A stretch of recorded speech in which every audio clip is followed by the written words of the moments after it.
Kalani versus Smith. Council, state your appearances. Joe Barker, here on behalf of the plaintiff, Susan Kalani.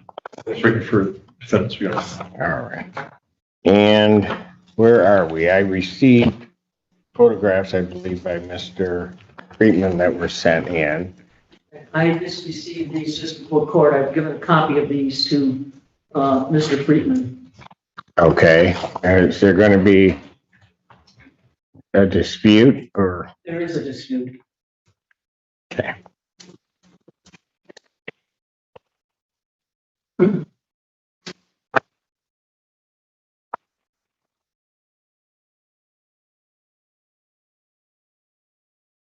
And what's the dispute?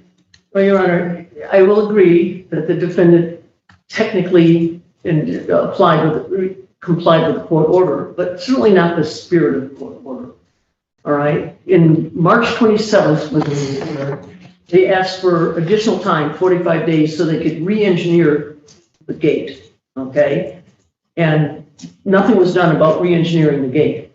So when they took out 15 feet, we did not know there was a chain link fence on the other side. They did take out the 10 slats, but the purpose was, from the beginning of this case, was to restore access that existed for 90 years at least, or at least most of the access to the backyard. So if you leave that fence, that chain link that you see there, it defeats the reason for taking out the 20 feet that was ordered by the court. No, it doesn't. Well, it's right in the middle of what would be the access if that were removed. That's his gate. Well, I know. That's the gate. Yes, but it's within the 20 feet that was supposed to be removed. See the black mark? He did take out. I see the black mark. that's where the fence, the 10 sections were. Hold on. The real issue was access to the back of the property. Unimpeded access to the backyard, yes. Right. So the location of the privacy fence, the wooden fence, may have impeded that. I then ordered a specific amount taken out so that that was not an issue.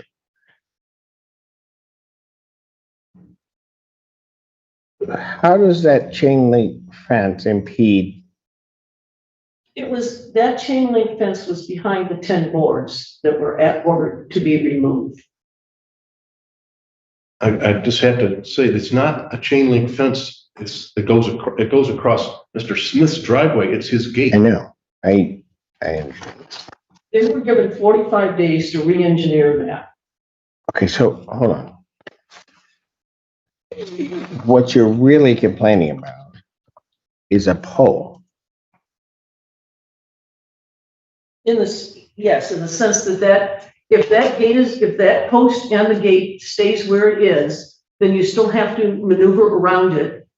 Whereas Maneuver around it to do what? to get into the backyard. Oh, but No, that's, get into the backyard with what? What are you driving into the backyard? Okay, I have to, why did we remove 20 feet if, Because the wooden fence came up on that one side so close to the house. I mean, that pole is so far back that it doesn't, I mean, at some point, of any vehicle going in at some point has to turn.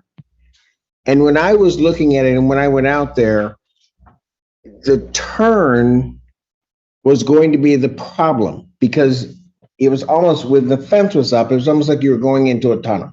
So turning, getting past Mr. Kalani's house is, hang on a quick second.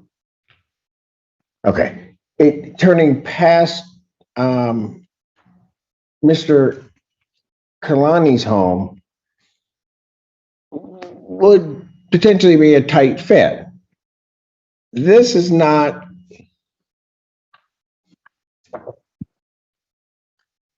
it's not a tight fit. That's a 5,000-pound SUV that's got 3 feet of room on each side.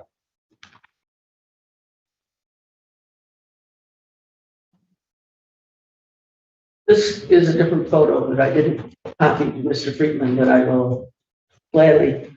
It is now a gate in the middle of nowhere. And is he going to put something? Okay, I mean, is he now going to put chain link? Well, I'm not here to decorate his property. Okay. I'm just saying, Right. what the ultimate issue was access to the back. Now, if you're telling me that as it's been laid out, there's no access to the back, then tell me that. It's not that there's no access, Your Honor. It's that the spirit of removing, had I known when we were here on May 15th, that would still be up, I would have included in the request to have that removed. Your Honor, there is an ongoing problem with Mr. Smith and Mr. Kalani. I would like before that Mr. Kalani be allowed to testify as to what's transpired today. no, Do what? I mean, transpired was, okay, look, last time we were here, everybody was complaining about how many slats. I remember very clearly because I counted 9, supposed to be 10. Okay, so I take 10 slats out. That's been done. I also, when we were here, talked about Mr. Smith's harassing. And today, Mr. Smith. I don't want to go down that road, Your Honor. I do, because this is an ongoing dispute. It's not part of this lawsuit, and I don't want to hear about my client swearing at your client. Well, then he can file a police report for ethnic intimidation. What he wants. He threatened to shoot my client. Did not. In any event, Your Honor, I don't think I don't have a criminal case before me. True. Let me just say this.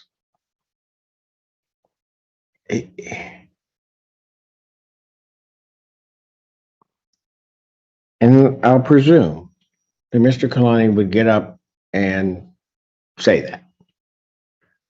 What would you have me do?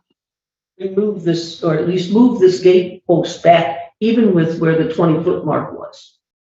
Because that would stop the language or behavior. Well, actually, How? to tell you the truth, Your Honor, I would like to have gone back to my original request consistent. I'm not going there. I've made my ruling. I know. Hold on. You want to bring up something where allegedly Mr. Smith is yelling at Mr. Kalani. And I'm asking a specific question. If I even say that what you said here was said, what do you want me to do?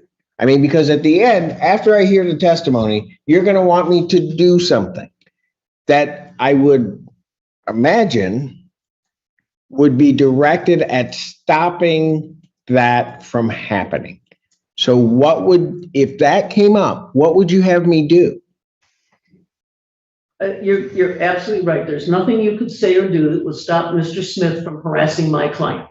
Okay, I will agree with you on that. What I hope to come from today is that you would order that fence post back to equal with the 20-foot mark, because that was the intent, was to open that up. Had I known that fence, the gate was there back on March 27th, when you first ordered this, they asked for the time so they could re-engineer.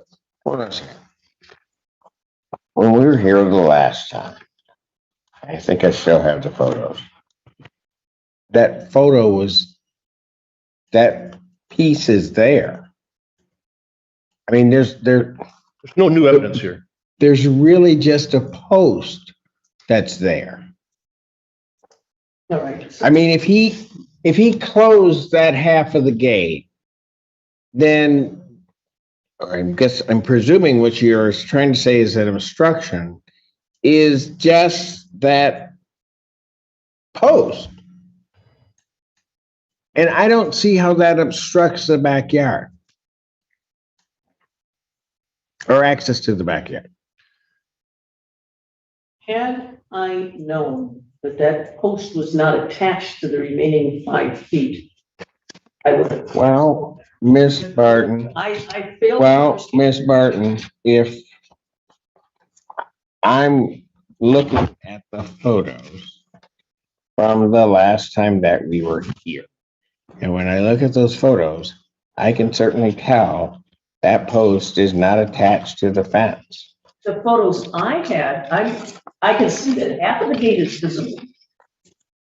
I think that when she's talking about the spirit of this and the spirit of that, I think it is worth mentioning that earlier on, much earlier on, we talked about the fact that the removal that going too far back was going to impact on that gate and on his privacy, and that the goal was to have the fence, the stockade fence, end at the back of his property so that he could secure that gate, which he can't right now. My contractor literally called me yesterday and said, "Why am I taking out these 5 feet? They're not in the way of anything." And I said, "You're taking them out because there's a court order for them to come out, and they need to come out." But so that's the answer to your question.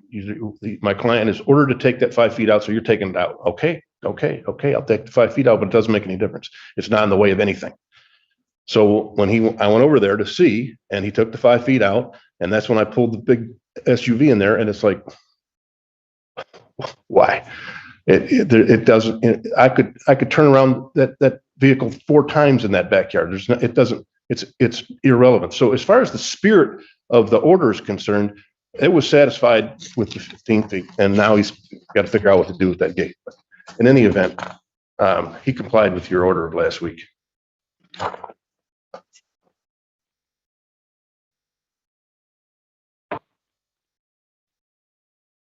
Yeah.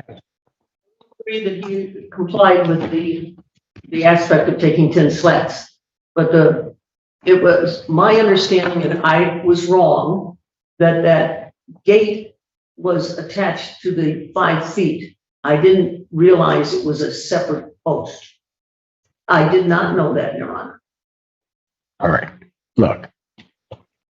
If what Mr. Smith says is correct, that he's looking to secure that back part of his property with the gate that's there, the grand reality is, if Mr. Smith is correct in that, is that he's going to move that post. He's gonna somehow or another do something else with that gate. But it's the gate. From very beginning, I knew the gate was there. And I knew when the last time we were here that post, that the hinge basically was there. And I knew I'm looking at the photos from last time to see, just to even give some benefit of the doubt as to whether or not I would believe that was, just based on some distortion, that somehow or another, that post is somehow attached to the wood fence. I had I did not think it was attached, because it's not. Okay, I was mistaken. I thought it was attached, and that would be an error on my part, Your Honor. But if he's going to move he intends to secure and move the post, that will be fine. If he leaves it there, and then what? If he puts up additional fencing from the post? Okay, look. I don't know what's going to happen. Look. I issued an order. The parties were back. We went through painstakingly what needed to be removed of that wooden fence. Mr. Smith has complied with that. And so, because I still have jurisdiction over it, if you really want to do it, then you file a motion, they can answer it, and I'll deal with it. But there's nothing before me right now. He did exactly what I asked him to do. I will agree with that, Your Honor. Thank you. All right. Thank you. This civil court proceeding centers on an ongoing property dispute between Kalani and Smith concerning access to the rear portion of Kalani's property and compliance with a prior court order requiring partial removal of a fence. The court begins. By acknowledging receipt of photographic evidence submitted by counsel, which both sides review and immediately establishes that a dispute remains regarding whether the defendant has complied not only with the letter of the court's order, but also with what the plaintiff characterizes as its spirit. Counsel for Kalani explains that although 10 fence slats were removed as ordered, a chain link gate and post remain in the area where access was intended to be restored, arguing that this undermines the purpose of the ruling, which was to reestablish unimpeded access to the backyard that had allegedly existed for decades. The plaintiff emphasizes that earlier extensions were granted so the defendant could re-engineer the gate, yet no meaningful redesign occurred, and the remaining gate structure still forces awkward maneuvering that, in their view, defeats the practical use of the access corridor. The court pushes back on this characterization, clarifying that its original concern was access, not aesthetic preference or convenience, and questions how the remaining gate post truly obstructs entry, especially given that vehicles must turn, regardless due to the layout of the property. The judge carefully reviews the photographs, comparing past and present images, and notes that the post in question was visible even during earlier proceedings, suggesting that its existence should not now be framed as a surprise. Defense counsel responds by explaining that the post supports a gate crossing Smith's driveway, and that earlier discussions explicitly considered Smith's right to secure his property, including maintaining privacy and control over access points. The defense further argues that the defendant complied precisely with the court's directive by removing the specified fence sections and that subsequent complaints reflect dissatisfaction rather than non-compliance. As tensions rise, plaintiff's counsel attempts to broaden the discussion by referencing ongoing hostility and alleged harassment between the neighbors, including confrontational behavior and verbal disputes, but the court firmly refuses to entertain those allegations, stating unequivocally that no criminal matter is before it and that any such claims should be addressed through appropriate law enforcement channels. Returning focus to the central issue, the judge repeatedly asks what specific relief the plaintiff is now requesting, ultimately determining that the request amounts to moving or altering the gatepost to align more fully with the perceived intent of the original order. The court explains that while it understands the plaintiff's frustration, it cannot retroactively rewrite its ruling based on assumptions about the structure of the gate, particularly when photographic evidence shows that the defendant has complied with the precise terms of the order. The judge acknowledges that there may have been a misunderstanding, possibly even on the court's own part about whether the gatepost was physically connected to the removed fence sections, but emphasizes that compliance must be judged based on the written order, not unexpressed expectations. The court concludes that Mr. Smith has fulfilled the requirements imposed by the prior ruling, including removal of the ordered fence footage, and that the remaining gate does not constitute a violation of the court's directive. The judge notes that while the court retains jurisdiction should new motions be filed, there is currently no legal basis to compel further action, and any additional relief sought must be pursued through a properly filed motion that allows full briefing and response. The proceeding ends with the court affirming compliance with its order, declining to impose further modifications, and cautioning both parties that ongoing disputes must be addressed through appropriate legal channels rather than repeated relitigation of resolved issues, reinforcing the principle that court orders are enforced according to their explicit terms rather than subjective interpretations of intent.